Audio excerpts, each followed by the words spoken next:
ये तो इतना बिगड़ रहा है भगवान का नाम सुन के, इसका कुछ नहीं छोड़ूंगा, सब ले जाऊंगा।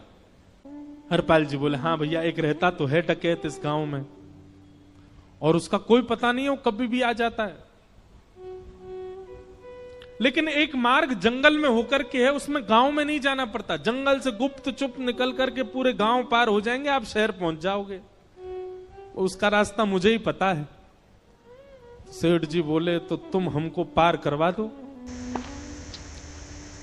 हरपाल जी बोले, मैं पार तो करवा दूंगा, लेकिन भगवान मेरे घर कुछ मेहमान आए हैं, उनके भोजन आदि की व्यवस्था के लिए मैं तो बाजार आया था, मेरे पे धन नहीं है, आप यदि मुझको कुछ दे देंगे तो मैं घर पर व्यवस्था करके आऊंगा, तुरंत आपको लेकर के गांव पार करवा दूंगा।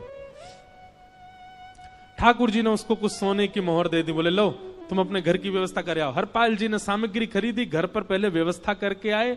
बोले आज की व्यवस्था हो जाए, क्योंकि आज तो 10 साल का सब चोरी करना, समय लगेगा। पत्नी से कहा भोजन प्रसादी बनाओ, संतों को पवाओ, संत पूछेंगे मैं कहां है तो कहना कि आप लोगों की 10 साल की व्यवस्था करने गए आज।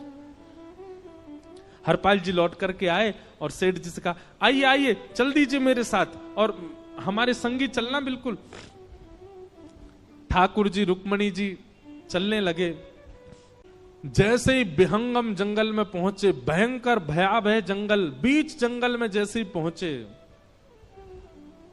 हरपाल ने पीछे मुड़ करके देखा, दोनों चले आ रहे हैं। तुरंत महाराज वो तो अपने रूप में आ गया, शेर की तरह गर्जना करने लगा, अपनी लाठी धर दी सामने और अपने सिर का स्वाफा निकाल करके सामने बिछा दिया। भगवान जो सेठ